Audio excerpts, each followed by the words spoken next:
नमस्कार, आपका स्वागत है हमारे फेसबुक लाइव में। मैथ्स इसके बेसिक्स को हम समझ रहे हैं। कल हमने देखा था कि जो फंडामेंटल कॉन्सेप्ट हैं उसके मूलभूत, जो सबसे जरूरी बेसिक आधारभूत जिसकी बात कही जाएगी, जो कॉन्सेप्ट्स हैं उनकी हमने चर्चा करनी शुरू की थी। हमने पॉइंट पढ़ा था, सबसे पहले बिंदु, उसके बाद लाइन, लाइन सेगमेंट, रेज, और फिर हम एंगल्स पर आए थे, यानी कोण पर। तो ये जो एक बार हम फिर से उसको देख लेते हैं, उसको रिकैप ऐसे देखते हैं कि पॉइंट जो है बिंदु, एग्जैक्ट लोकेशन और पोजीशन स्पेस में किसी भी थिंग का, ऑब्जेक्ट का एग्जैक्ट लोकेशन जो होता है, दैट इज द पॉइंट। हमने यहां पर अगर यहां पर पॉइंट किया with the tip of this pen, this is the point. और वो सारे पॉइंट्स, अगर वो स्ट्रेट पॉइंट्स को अगर हम कलेक्शन करते हैं, that become the line. Line की खासियत क्या थी? लाइन की खासियत थी it can extend in both direction. Line दोनों तरफ होती है और इसको हम एक्सप्रेस करते थे ए बी, मीन्स लाइन जो जाती है बोथ एंड्स पर एक्सटेंड करती है। हम लाइन को समझने के लिए, उसकी प्रॉपर्टीज को समझने के लिए हम उसका एक आसान तरीका निकालते हैं, और वो हम निकालते हैं लाइन सेगमेंट के तौर पर, जहां पर दो पॉइंट्स के बीच का डिस्टेंस हम मापते हैं, उसका मेजरमेंट करते हैं, और वो लाइन सेगमेंट, उसके जरिए उस पूरी लाइन के बारे में काफ़ी हमको जानकारी मिल जाती है। और लाइन सेगमेंट के बाद हमने रे के बारे में पढ़ा था।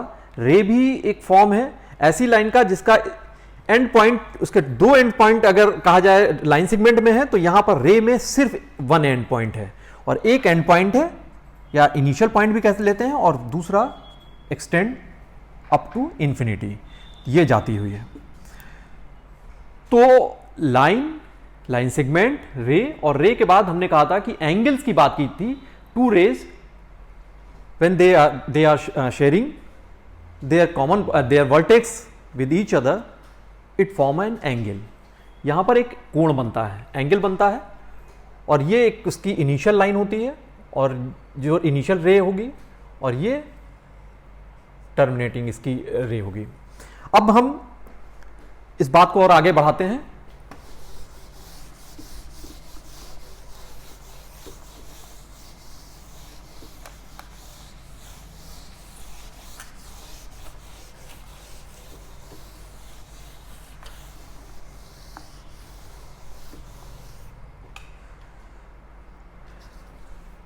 लाइन की जब बात करेंगे तो हम ये देखेंगे कि लाइन किससे बनी हुई है? पॉइंट से बनी हुई है।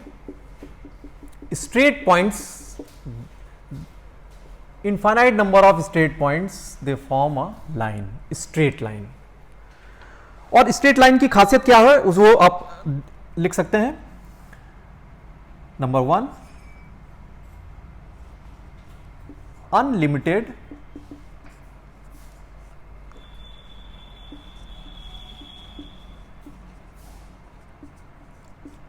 number of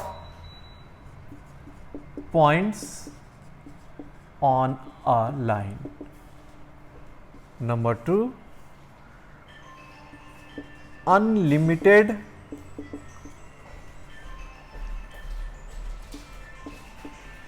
number of lines through a point. And number 3, two lines intersect in only one point. And number 4, exactly one line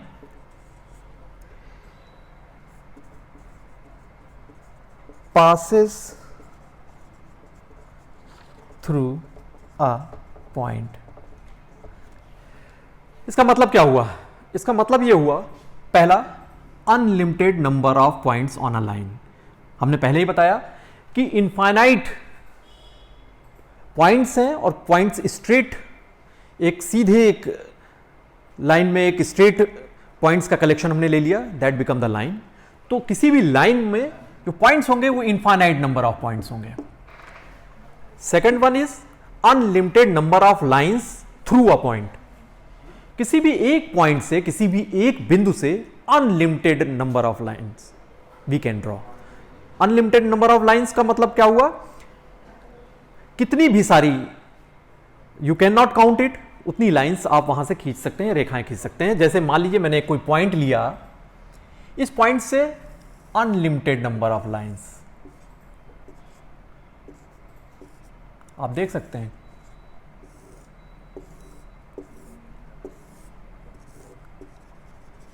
किसी एक पॉइंट से unlimited number of lines we can draw.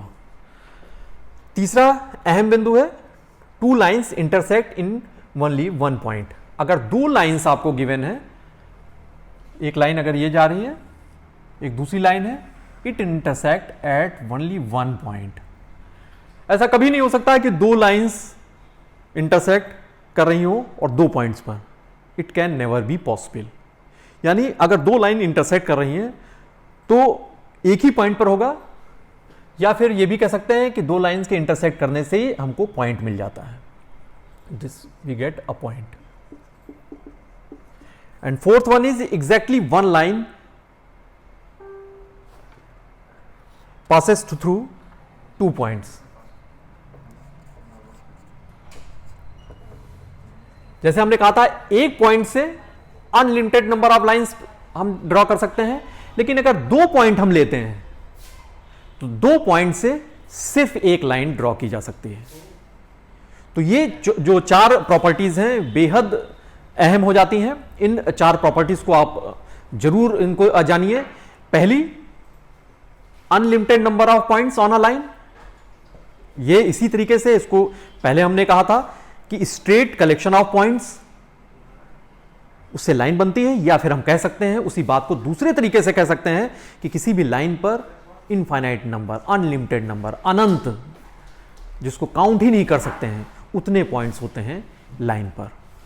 और unlimited number of lines through a point, किसी भी एक point से unlimited number of lines खींची जा सकती हैं। किसी भी एक पॉइंट से उससे कितनी भी लाइन खींची ड्रॉ कर सकते हैं आप। और चौथा बहुत ही इंपॉर्टेंट है, exactly one line passes through two points. अगर दो पॉइंट्स गिवन है तो इनसे सिर्फ एक लाइन जा सकती है। अगर दो लाइन चली गई तो कैसे क्या होगा? अगर दो पॉइंट्स से दो लाइन चली गई तो ऐसा हो ही नहीं सकता, क्योंकि फिर हमारा ये वाला कंट्राडिक्शन भी हो जाएगा कि to lines intersect in only one point. इसका मतलब अगर दो पॉइंट्स पर फिर वो दोनों लाइन इंटरसेक्ट कर रहे हैं तो हमारा तीसरा वाला जो हमने एक इसका जो थ्योरम है ये निगेट हो जाएगा, इसकी अवहेलना हो जाएगी। तो ये चार पॉइंट्स आपको इंपॉर्टेंट हैं लाइंस को लेकर। Unlimited number of points on a line, unlimited number of lines through a point, और तीसरा two lines intersect at only one point, और fourth exactly one line passes through a point, passes through two points. दो बिंदुओं से एक रेखा, सिर्फ एक line पास हो सकती है। प्लेन की हम बात करते हैं। What is plane? क्योंकि हम जो भी टू डायमेंशनल में यहां पर जो बात करते हैं वहां पर प्लेन की बात करते हैं। ये आपको ब्लैक बोर्ड दिखाई दे रहा है, ये हमारा, ये भी प्लेन है। प्लेन क्या चीज है? क्योंकि मैथ्स में प्लेन का समतल, एक ऐसा एरिया जहां पर लेंथ और ब्रेथ है इसकी, और टू डायमेंशनल ये फिगर ये दिखाई दे रही है, और ये फ्लैट सरफेस है। तो एनी कलेक्शन ऑफ पॉइंट्स, एक ऐसे पॉइंट्स जो सारे पॉइंट्स एक जगह पर हों, एक प्लेन में होते हैं, उन सारे उनका कलेक्शन जो होता है वो एक प्लेन फॉर्म करता है।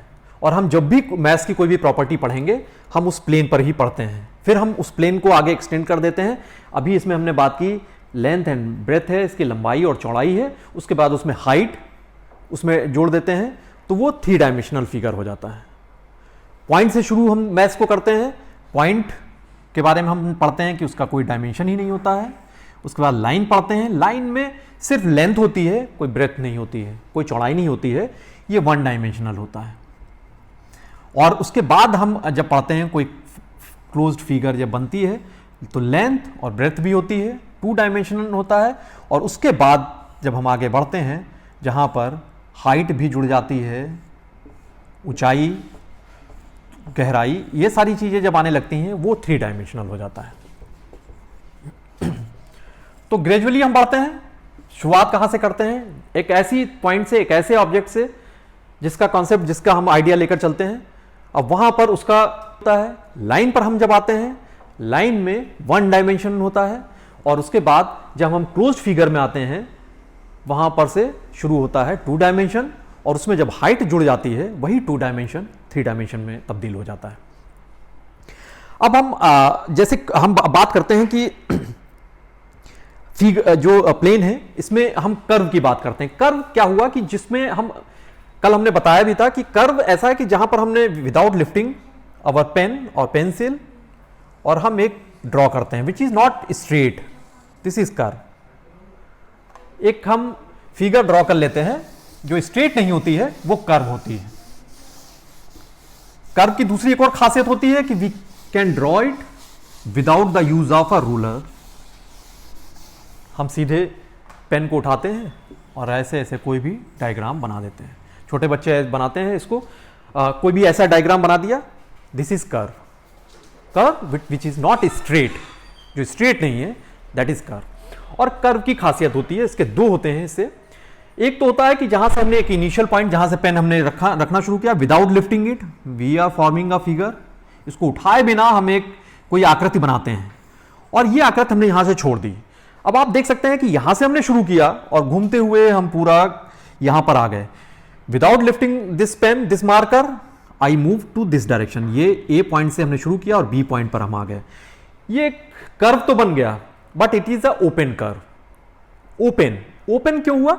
ये देखिए आप, ए से शुरू किया और बी यहां पर खत्म किया, और बीच का ये जो इनका ए और बी के बीच में है, ये एक स्पेस ओपन है। This is open figure, open curve. और जब हम कुछ ऐसा बढ़ाते हैं, जब इसको बी को और बढ़ाते हैं, वापस ए पर ही आ जाते हैं, जहां से शुरू किया वहां पर ही जाकर हम पहुंच जाते हैं, तो हम उसको कहते हैं क्लोज्ड। यानी हमने जैसे शुरू किया यहां से, और ये घूमते हुए यहां वापस आ गए। This is the closed figure, closed curve. तो मैथ्स में हम जब आगे बढ़ते रहे, तो उसमें क्लोज्ड फिगर उसकी काफी महत्ता हो जाती है, इंपॉर्टेंस हो जाती है। तो ये क्लोज्ड कर्व, ओपन कर्व, यहां से हम आगे बढ़ेंगे। और बाउंड्रीज जब हम किसी चीज की तय करते हैं, क्योंकि हमको कुछ भी समझना होता है, तो हम एक कुछ रूप के बारे में कल्पना करते हैं। जैसे मैंने कल बताया कि जैसे लाइन की बात की, तो लाइन तो दोनों डायरेक्शन में है, इसके दोनों both at both ends it extends up to infinite direction. तो अगर इनफाइनाइट डायरेक्शन अनंत तक बढ़ती चली जा रही है, तो हम उसको कैसे विजुलाइज कर सकते हैं, कैसे देख सकते हैं, कैसे समझ सकते हैं? उसके लिए हमने खोजा लाइन सेगमेंट को, यानी उस पूरी बड़ी सी लाइन जो बेतहाशा बड़ी है, इतनी बड़ी है कि हम उसको हम माप ही नहीं सकते हैं। तो उसका हमने एक छोटा सा हिस्सा ले लिया, और उस छोटे से हिस्से को हमने मापना शुरू किया। उसमें 2 पॉइंट्स ले लिए पूरी लाइन में, यहां पर उन 2 पॉइंट्स के बीच की हमने डिस्टेंस ले ली और वो हमने माप ली। That become the line segment. Line segment से हमने क्या किया कि एक बहुत ही बड़ी विशालकाय कोई ऑब्जेक्ट थी, और उसको हमने एक छोटे से हिस्से को समझ लिया। उससे हमको समझ में आ जाता है कि अब ये वाकई में कितना इसका गुण। जैसे जो बड़े बुजुर्गों से आप जब सुनेंगे, तो कहेंगे कि कोई भी जब कुछ पकाते हैं, तो चावल के एक दाने से वो पूरे चावल का स्वाद जान लेते हैं, पूरे जो डिश बनती है उसके बारे में जान लेते हैं। तो इसी तरीके से हम लाइन सेगमेंट का अध्ययन कर लेते हैं। जब उसके बारे में हम उसकी प्रॉपर्टी जान लेते हैं, तो हम पूरी लाइन के बारे में भी हमको जानकारी मिल जाती है।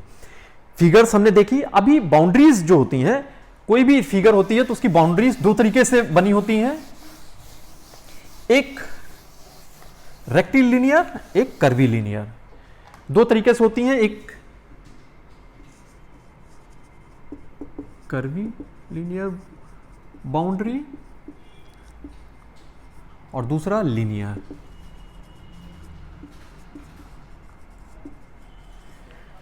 तो कर्वीलिनियर बाउंड्री, जैसे हमने आपको बताया, कर्व के फॉर्म में होगा। आगे आप पढ़ेंगे कर्व कई तरीके से होंगे। ये भी एक सर्किल जैसा, ओवल शेप्ड,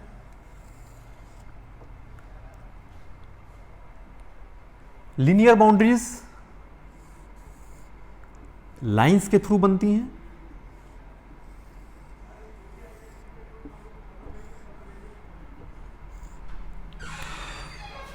तो एक curvy linear, another one is linear boundary. इसकी प्रॉपर्टीज पढ़ते हैं। एंगल्स के हमने जब बात की थी तो एंगल्स की हमने बात करते हुए हमने कहा था कि when two rays they share common vertex, common starting point, वो वहां से एंगल का फॉर्मेशन होता है। एक रे ये जा रही है, एक इनका जो कॉमन एक शेयर कर लिया इन्होंने, जो स्टार्टिंग पॉइंट है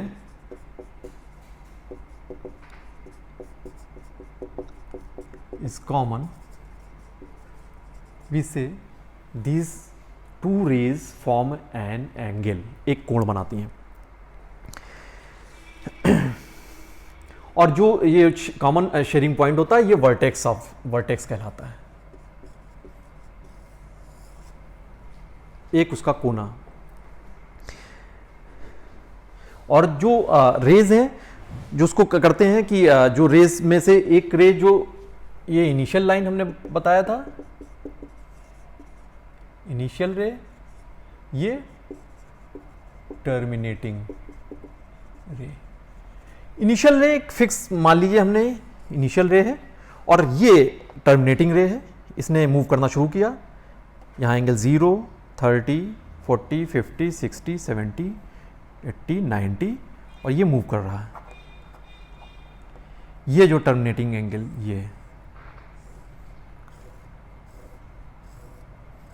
ये टर्मिनेटिंग रे जो होती है, इससे एंगल ये फॉर्म हो रहे हैं। और size of angle depends on the rotation up to terminating. जो इनिशियल जो रे है इसके अराउंड जो रोटेशन है उससे साइज ऑफ एंगल तय होता है। जैसे मैंने बताया कि आपको 0 डिग्री थोड़ा और मूव किया, 30, 20, 30, 40, 50, 60, ये 90 पर आ जाता है और मूव करता रहता है और ये एंगल पूरा एक रोटेशन हासिल कर लेता है। यानी इसको हम ये भी कह सकते हैं, लिख भी सकते हैं, amount of rotation is equivalent to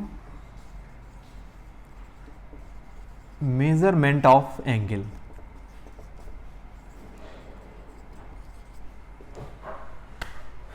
rotation जैसा होगा, इनिशियल रे और टर्मिनेटिंग रे का जो रोटेशन होगा उसी के अमाउंट, जितना अमाउंट का रोटेशन होगा उसी के हिसाब से वही मेजरमेंट ऑफ एंगल होगा।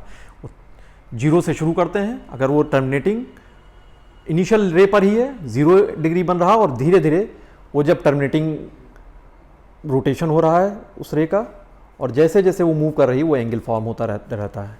अब हम आगे जानेंगे वो एंगल कैसे बनता है, acute angle, right angle, obtuse, reflex, full या रोटेशन, कंप्लीट रोटेशन एंगल वो बनता है। अच्छा, अब पॉइंट्स के बारे में जैसे हमने जान लिया था कि it determine the location, exact position in space. Line की खासियत, लाइन सेगमेंट की जब हम बात करते हैं, हमने जो पीछे एक प्रॉपर्टी पढ़ी थी उस प्रॉपर्टी में हमने पढ़ा था कि 2 पॉइंट से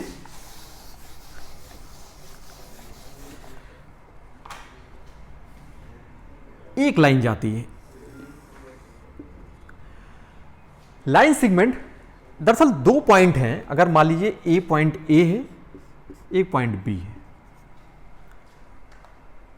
तो ए से बी तक ये पॉइंट ए है, ये पॉइंट बी है। ये मान लीजिए आपका घर है, ये आपका स्कूल है। तो यहां से घर से स्कूल, ये 2 पॉइंट्स के बीच में जाने के तमाम रास्ते हैं। आप किसी भी रास्ते से जा सकते हैं, आप ऐसे घूम के जा सकते हैं, आप ऐसे घूम के जा सकते हैं, आप इधर से भी जा सकते हैं, आप बड़ा घूमते हुए भी जा सकते हैं, काफ़ी देर बाद भी पहुंच सकते हैं। बहरहाल तमाम तरीकों से आप ए से बी तक पहुंच सकते हैं। लेकिन शॉर्टेस्ट डिस्टेंस, सबसे कम दूरी स्ट्रेट लाइन होती है।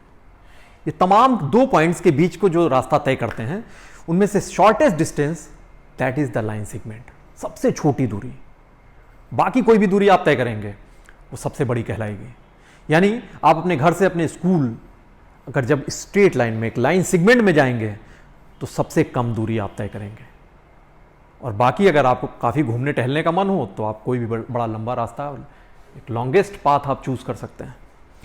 तो लाइन सेगमेंट की ये खासियत है कि दो पॉइंट्स के बीच में जो भी डिस्टेंस है उन डिस्टेंस में सबसे शॉर्टेस्ट डिस्टेंस लाइन सेगमेंट ही होती है। और हमने ये पढ़ा ही है कि दो पॉइंट से सिर्फ और सिर्फ एक लाइन खींची जा सकती है। दो पॉइंट से सिर्फ एक लाइन सेगमेंट पास होगा, और एक पॉइंट से इनफाइनाइट नंबर ऑफ लाइंस खींची जा सकती हैं। अब दो लाइंस, हमने पहले लाइंस और लाइन सेगमेंट के बारे में पढ़ लिया।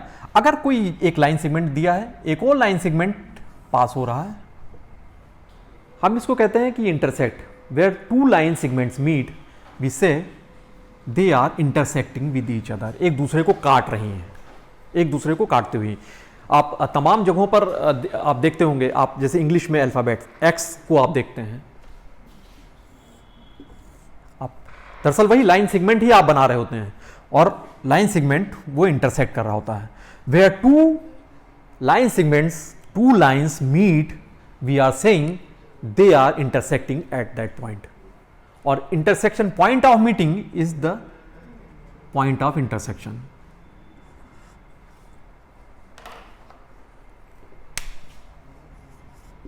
When two lines or line segment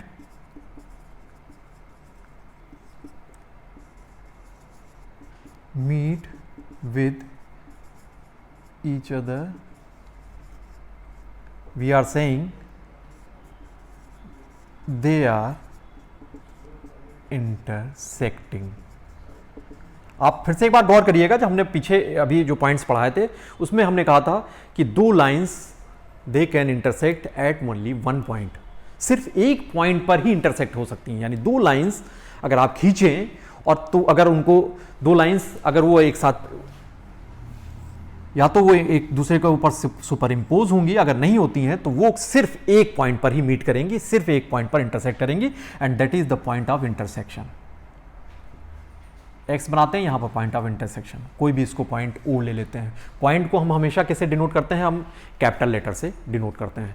वो पॉइंट ले लेते हैं। उसके बाद हम अब कुछ एंगल्स के बारे में और उससे रिलेटेड एंगल्स के बारे में हम जान लेते हैं। एंगल्स को हमने जान लिया था कि जब two rays, two line segments, when they share, two rays share same end point, same starting point, then it form an angle। और एंगल का मेजरमेंट किससे तय होता था? एक इनिशियल लाइन है और एक लाइन टर्मिनेटिंग लाइन है, और टर्मिनेटिंग लाइन का जो रोटेशन है, उसको घूमने का जो तरीका है, उसी से तय होता है मेजरमेंट ऑफ एंगल। और ये जो एंगल है, अब आपने एंगल्स के बारे में आप बनाना भी जानते होंगे। एंगल्स 0 डिग्री से शुरू होता है और 0 डिग्री से फिर बढ़ता होता है। 0, 10 डिग्री, 20, 11, 12, 13, 14, 30, 60, 90, फिर उसके ऊपर बढ़ता चला जा रहा है। 117, 120, 160, 170, 180, 270, 360, ऐसे एंगल्स फॉर्म होते जाते हैं। लेकिन उस सारे एंगल्स को भी हम कुछ एक खास नाम देते हैं, और वो नाम भी हम आपको अब उसमें बताते हैं।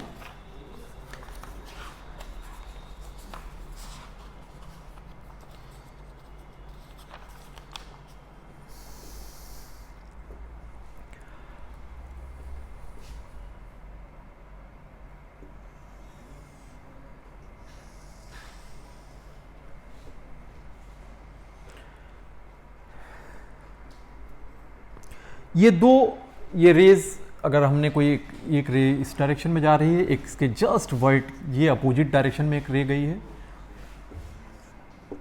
यहां से हम ऐसे समझेंगे। अब ये इनिशियल लाइन अगर है और ये हमारा टर्मिनेटिंग लाइन रे है, ये फॉर्म कर रहा है, ये ऐसे एंगल घूम रहा है।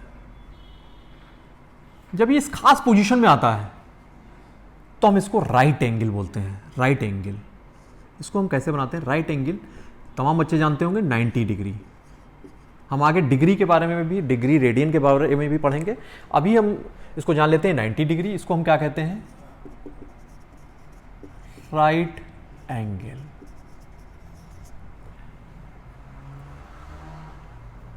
ये हमारा इनिशियल रे है, राइट एंगल। अब इसमें एक खासियत ये आप जान लीजिए कि यहां से इसके आप 3 हिस्से देख सकते हैं। इसने ब्लैक बोर्ड को 3 हिस्से में बांटा है इस पूरे ने। एक तो ये पूरा हिस्सा पहला, ये पूरा हिस्सा दूसरा, और ये पूरा हिस्सा तीसरा। अब आप 3 हिस्से देख पा रहे होंगे जो मैंने फिगर बनाई है। यहाँ पर ये रे जा रही है ऐसे, और एक ये स्ट्रेट, ये राइट एंगल बन गया। इस राइट एंगल इसको खींचने के बाद 3 हिस्से बढ़ जा रहे हैं। एक इनिशियल से लेकर 90 डिग्री तक, फिर 90 से यहाँ तक, और इसके बाद ये इस पूरे यहाँ वापस उसी इनिशियल पॉइंट तक। तो यहाँ पर जो 90 डिग्री हमने बनाया, इस 90 डिग्री में 90 से ये ऊपर होते हुए जाता है, और ये जब पूरा मूव करता है यहाँ से ऐसे मूव करता है, ये 180 डिग्री होता है। इसको हम कहते हैं स्ट्रेट एंगल।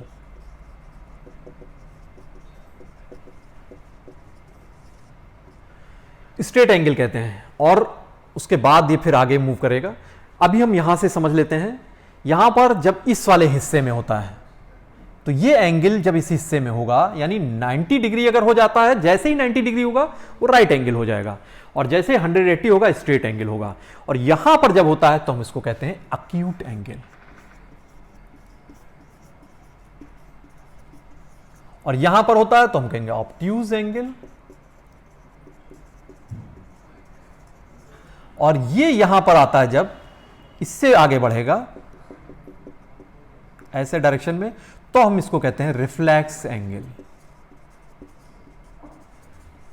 यानी एंगल आपने देखा एक्यूट एंगल, छोटे बच्चों को समझाने के लिए हम क्या बात करते हैं? एक्यूट, एक प्यारा सा एंगल।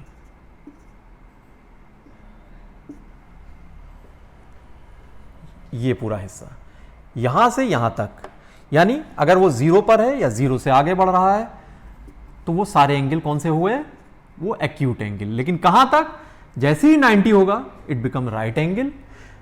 यहां से जैसे ही राइट एंगल से 90 से थोड़ा सा भी आगे बढ़ेगा, 91 हो जाएगा, 92, 95 और अप टू 180 यानी 180 होने से पहले वो ऑब्ट्यूज एंगल कहलाएगा। और उसके बाद वो रिफ्लेक्स एंगल हो जाता है। जैसे ही 180 होता है स्ट्रेट एंगल बदल जाता है, उसके बाद रिफ्लेक्स एंगल होता है। और जब ये पूरा कंप्लीट एक रोटेशन करता है तो इसको कहते हैं यहां पर ये फुल एंगल, कंप्लीट एंगल। लौट के बुद्धू घर को आए, यहां से शुरू किया और ये पूरा घूमते हुए वापस यहां एक सर्किल बन गया। लेकिन यहां पर याद रखिएगा आप, जब एंगल यहां पर हमने जो 3 हिस्से बने थे, पहले हिस्से में जब होगा एंगल उसको अक्यूट एंगल कहेंगे, न्यून कोण ऑब्ट्यूज एंगल, अधिक कोण रिफ्लेक्स एंगल आ जाता है। और ये जब कंप्लीट करता है फुल कंप्लीट एंगल इसमें फॉर्म हो जाता है। ये राइट एंगल यानी 90 डिग्री पर समकोण बनाता है। स्ट्रेट एंगल सीधी एक सीधी रेखा में आ जाता है, जहां पर यानी आप यहां से शुरू करता है और ये जब मूव करता है, हाथ को अगर हम एंगल देखें तो ये पूरा एक्यूट एंगल शुरू होता है 90 डिग्री पर जाता है, 90 से जैसे आगे बढ़ना शुरू होता है ऑब्ट्यूज एंगल हो जाता है, स्ट्रेट एंगल हो जाता है, सीधे अगर हो जाता है, उसके बाद रिफ्लेक्स एंगल शुरू करता है। और जब ये पूरा हाथ ऐसे मूव ये यहाँ पर आ गया, ये वापस फुल एंगल कंप्लीट रोटेशन हो जाता है। तो ये जो आपने इसमें पढ़े, अभी हम इसके बाद कुछ और प्रॉपर्टीज पढ़ लेंगे। हम 2 और महत्वपूर्ण प्रॉपर्टीज पढ़ेंगे अपनी बात आज की खत्म करने से पहले। एक एंगल होगा कॉम्प्लीमेंट्री एंगल,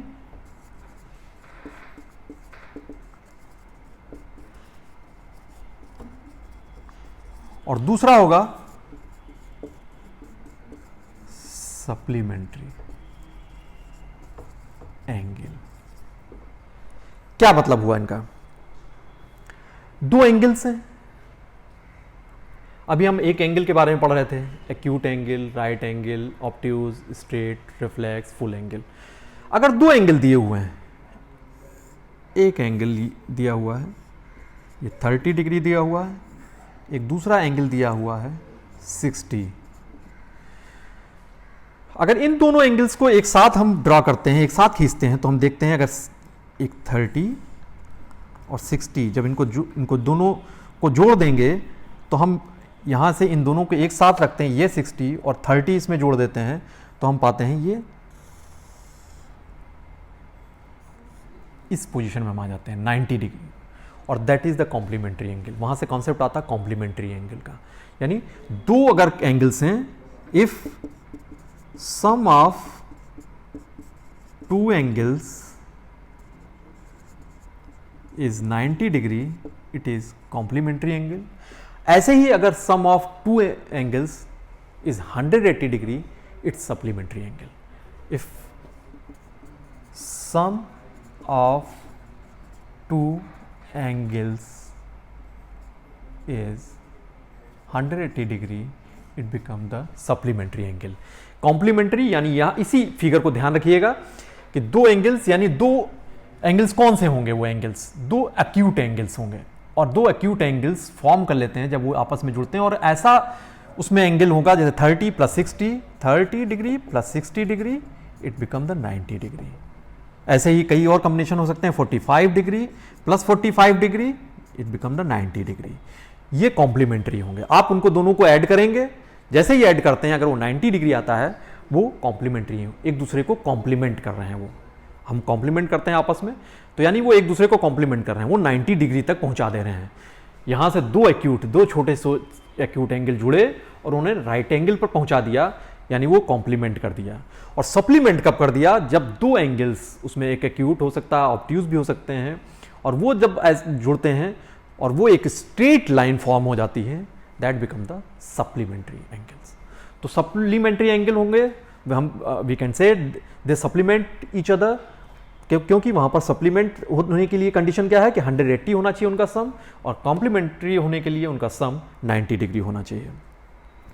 अब हम इसके बाद एडजेसेंट एंगल्स के बारे में पढ़ेंगे, लीनियर पेयर के बारे में पढ़ेंगे, ट्रांसवर्सल के बारे में पढ़ेंगे, पैरेलल लाइंस के बारे में पढ़ेंगे, और पैरेलल लाइंस और ट्रांसवर्सल जब उनकी होती है तो उसमें कैसे एंगल्स फॉर्म होते हैं, उनकी प्रॉपर्टीज़ क्या होती हैं, कौन कौन से करस्पॉन्डिंग एंगल बनते हैं, उनके बारे में भी पढ़ेंगे। तो आज का जो हमने अध्ययन किया है उसके बारे में एक बार हम जान लेते हैं। हमने पॉइंट से फिर से शुरू किया हुआ था।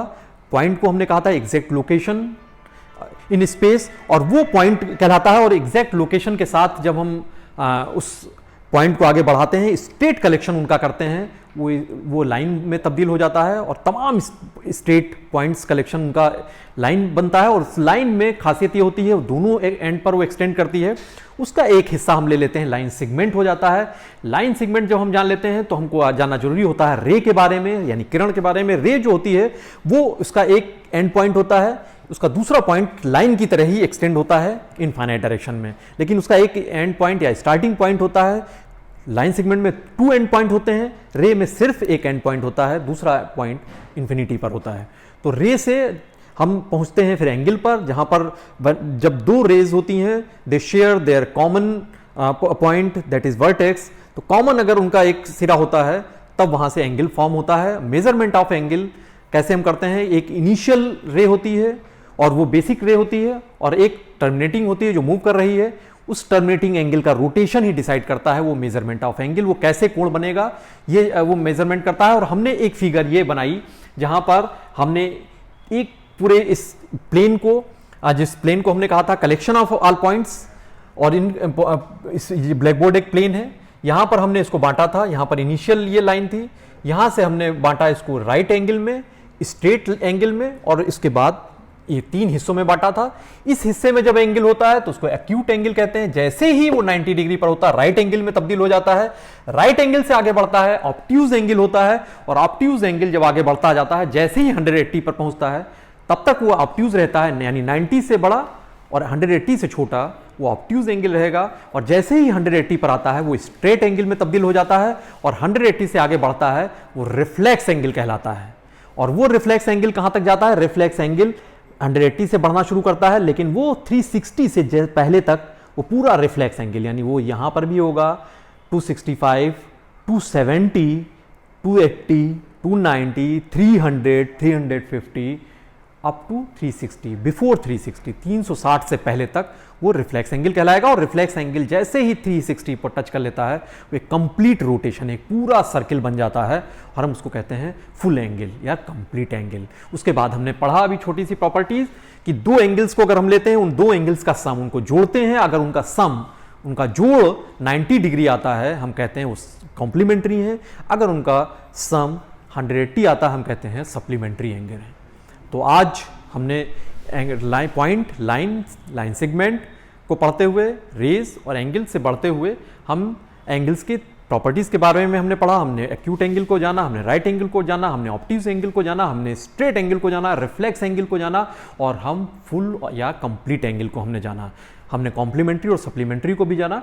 और अब हम इसके बाद एडजेसेंट एंगल और उस पेयर ऑफ लाइंस पढ़ेंगे, हम पैरेलल लाइंस पढ़ेंगे, ट्रांसवर्सल पढ़ेंगे, यानी तिर्यक एक लाइन, जो दो पैरेलल लाइन, दो समानांतर रेखाएं हैं, उनको कैसे, उनकी क्या गुण होते हैं, उनकी प्रॉपर्टीज होती हैं, उनको हम पढ़ेंगे। आज के लिए ज्योमेट्री के इस क्लास में इतना ही। नमस्कार।